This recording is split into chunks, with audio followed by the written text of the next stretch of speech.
Welcome back, everybody. I just wanted to give you a quick daily update video. I know it's been a couple days. I'm kind of battling this lab virus here. I'm not going to name names or anything, but pretty dope. But anyway, as a quick daily update, everything's holding about the same. I've heard more about certain diesel shortages at certain places. I haven't seen any more around here. Work's still been able to get some. The price is holding about the same, $6.30 something a gallon for diesel. Gas is holding about the same, a little over $4.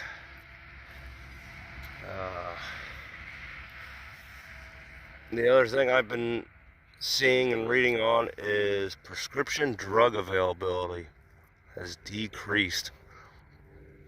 Certain prescriptions, especially like amoxicillin. I think that's a big one. Antibiotic.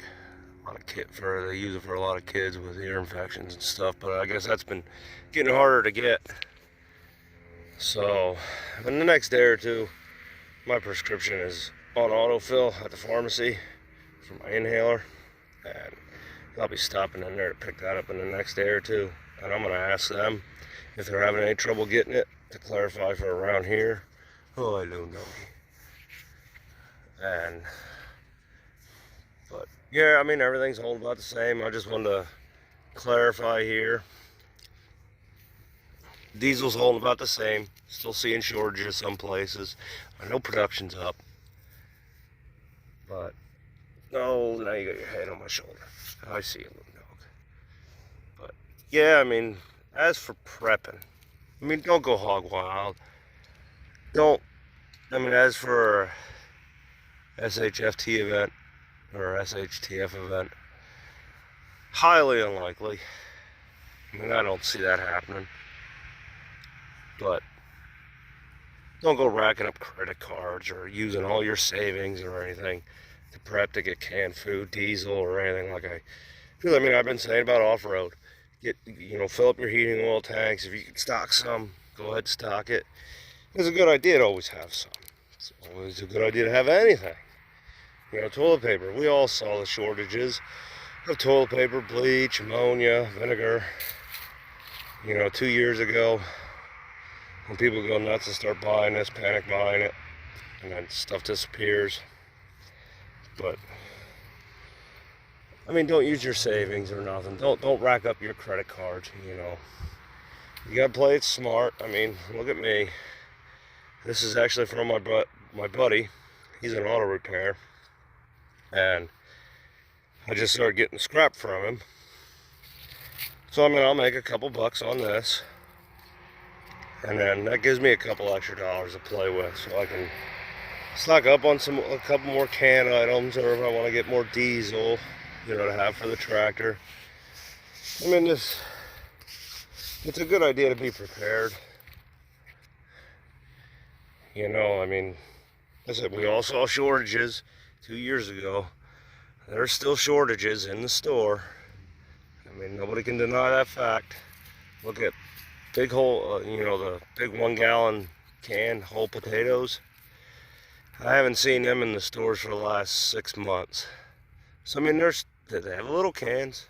So, I mean, there's shortages. Production's slowed down at places, whether it's supply issues or it's production issues or whatnot. But there is shortages. So, I mean, it's always good to have a backup. Like canned goods. You fill up your pantry and you rotate them in and out. That's just good practice. Because, I mean, you never know. I mean, whether it's an SHTF event or, let's just say, the power goes out, or look at the other window, like I say about keeping your vehicles full with fuel. Don't let them get below half. I mean, that's good. It's a good practice to have, because look at, I think it was 2 or 3 winters ago, not far from me there, down on Route 78. It was in the winter. I can't remember if it was a crash or if it was, I think it was a crash. But on 78, people were stuck on the highway for like 3 days, 2 or 3 days. And people were running out of fuel and cold, hungry.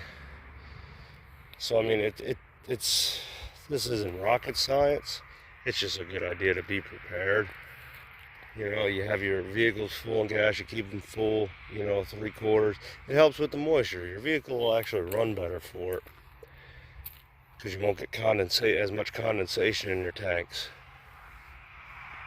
But if anything happens, you get stranded on the road or whatnot, or you get stuck on a back road or whatever, you know, you're more prepared.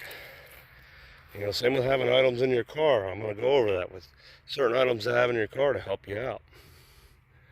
But, so yeah, like I said, I'm not telling you to go crazy and rack up your credit card debt or, you know, waste all your savings, or you think the worst of the worst. It's always good to be prepared for the worst, but don't short yourself now for something that might not happen.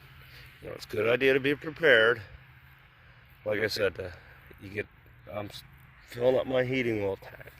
Because, I mean, you don't know. I mean, if there isn't a supply demand over the winter and I'm able to get heating oil, great. If not, you know, hey, my tank will be already full. I'll be good for a little while. You know, it's just good practice to have. But it's better to be prepared for something than not be prepared for nothing. You know what I'm saying? So I mean, don't go crazy here, don't go apey, but get prepared. You know, if you got a couple extra bucks, let's say 10, 15 bucks, and you want to get those couple extra cans or something at the store, or that extra pack of meat to throw in the freezer, go for it. And then you have it. It's always good to have something and not need it right away than need it and not have it. So, as always, be safe, guys, and I try to now I'm getting over this cold here, or whatever you want to call it. I'll try to stay more focused on giving you the daily update videos. So, as always, be safe. Thanks for watching. See you next time.